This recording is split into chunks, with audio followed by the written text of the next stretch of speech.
जोगी जी प्रेम का रोग लगा हमको, कोई इसकी दवा। ओ बसंती, मौसी मैं यहाँ हूँ इस गधे के पास।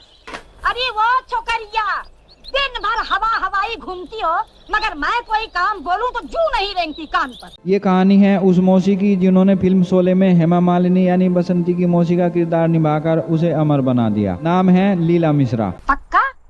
भले सारी जिंदगी लड़की कुंवारी बैठी रहे, लेकिन मैं ऐसे आदमी से बसंती को नहीं ब्याहने वाली। सगी मौसी हूँ, कोई सौतेली माँ नहीं। इन्होंने एक से बढ़कर एक फिल्मों में काम किया। इस वीडियो में आज हम जानेंगे कि इनका फिल्मों में आना कैसे हुआ। लीला मिश्रा का जन्म 1 जनवरी 1908 को उत्तर प्रदेश के जैस में हुआ। लीला मिश्रा मात्र 12 वर्ष की थी जब इनकी शादी हुई। इनकी शादी हुई राम प्रसाद मिश्रा से। ये दोनों जमींदार घराने से ताल्लुक रखते थे और दोनों ही उत्तर प्रदेश और वाराणसी के प्रतापगढ़ इलाके से जुड़े हुए थे। बुढ़िया चक्की पीसिंग एंड पीसिंग एंड पीसिंग। अरे मौसी हाँ कर दो, नहीं तो ये जान दे देगा।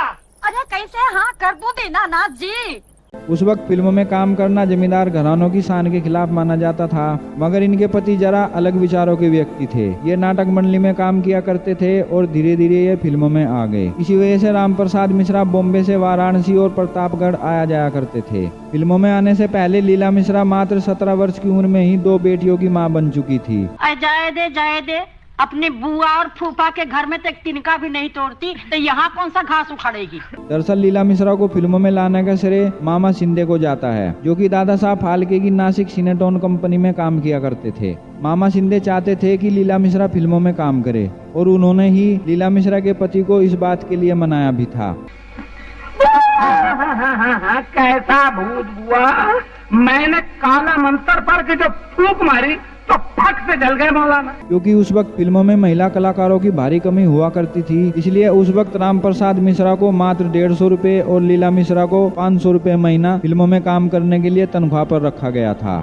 आप इसी बात से अंदाजा लगा सकते हैं कि उस जमाने में अभिनेत्रियां कितनी मुश्किल से मिला करती थी। साल 1936 में जब पहली बार राम प्रसाद मिश्रा और लीला मिश्रा फिल्म सती सुलोचना में कैमरे के सामने एक साथ आए, जिसमें इनके पति रावण की भूमिका निभा रहे थे और लीला मिश्रा मंदोदरी की भूमिका, तब वो हुआ जिसकी किसी को उम्मीद भी नहीं थी। इन दोनों ने इतनी ओवर एक्टिंग की कि इन्हें फिल्म से ही निकाल दिया गया और इनके कॉन्ट्रैक्ट भी कैंसिल कर दिए गए। जब देखो मुआ हवेली सर पर उठाए रखता है। सच कहती हूँ जीनत बिटिया, ये आदमी मुझे ये काम नहीं खाता। इसके बाद नासिक में एक आदमी अक्सर लीला मिश्रा को देखा करता था। इन्होंने अपने पति से उसकी शिकायत की। जब इनके पति ने उस व्यक्ति से बात की तो पता चला कि वो तो बड़ा ही सज्जन पुरुष है। वो तो सिर्फ यह देख रहा था कि लीला मिश्रा फिल्मों में किरदार के लिए फिट बैठती है या नहीं। इसके बाद कोल्हापुर सेरेटोन के इस आदमी ने बहुत सी फिल्मों में इन्हें काम दिया। क्या क्या बुढ़िया तूने इसे जान से मार डाला? मैंने मार डाला? अरे तूने मार डाला? तू घर में चोरी करने आया था, पकड़े जाने पर मेरे बेटे का खून कर दिया, मेरे बेटे का खून कर दिया। हालांकि लीला मिश्रा नहीं चाहती थी कि ये किसी गैर व्यक्ति के बदन को छुएं, इसलिए इन्होंने कभी भी मुख्य अभिनेत्री के किरदारों को नहीं निभाया। तब इन्हें हीरो की मां का किरदार दिया गया। यह किरदार इन पर ऐसा फिट हुआ कि इन्हें मां और मौसी के किरदार ही मिलते चले गए। तेरी देखभाल कौन करेगा मेरे लाल?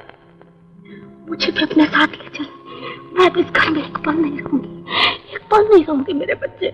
और इन्हें पीछे मुड़कर देखने की कभी जरूरत महसूस नहीं हुई। साल 1940 के उस दौर में कलकत्ता में ही बहुत फिल्में बना करती थी, मगर ये कलकत्ता छोड़कर बम्बई आ गए। महाराज, ये दुर्घटना मेरे घर में हुई है। आपकी आज्ञा हो तो अमरनाथ यात्रा का प्रबंध मैं ही आपके साथ चलकर करूं। जैसी इच्छा तुम्हारी रानी माँ। आपको बता दें कि लीला मिश्रा ने कभी कोई फिल्म नहीं देखी थी। ये बड़े से बड़े हीरो को भी नहीं पहचान पाती थी। लीला मिश्रा जी ने लगभग 200 से अधिक फिल्मों में काम किया। जीनत बिटिया, तुम्हारी मत मारी गई है। अल्लाह न करे कहीं सर्दी समा गई तो जान के लाले पड़ जाएंगे। मगर एक दिन वो भी आया कि यह दिग्गज अभिनेत्री दुनिया छोड़ चल बसी। 17 जनवरी साल 1988 को 80 साल की उम्र में इनका निधन हो गया। भले ही लीला मिश्रा आज हमारे बीच मौजूद नहीं हैं, मगर इनके द्वारा निभाए गए किरदार लोगों के दिलों में आज भी जिंदा हैं और हमेशा रहेंगे। तो कोर्ट कचहरी का चक्कर हो जाएगा मौसी। अरे भैया, मैं तो कभी कोर्ट कचहरी नहीं गई। मौसी तो आपको आज की हमारी यह वीडियो कैसी लगी हमें कमेंट बॉक्स में लिखकर जरूर बताएं। तो मिलते हैं अगली ऐसी ही किसी वीडियो के साथ, तब तक के लिए नमस्कार। ये तो मेरे जी से पूछे बिटिया, जिसने अल्लाह अमीन से पाल पोस के तुम्हें इतना बड़ा किया। आज बेगम साहिबा जिंदा होती तो अपना सर पीट लेती। कारे बहुरिया नैहर जाते ही? हाँ जी। जी इतना खुश रहा। और सुना गुंजा से कहिया कि आज ही बहुत याद करत है।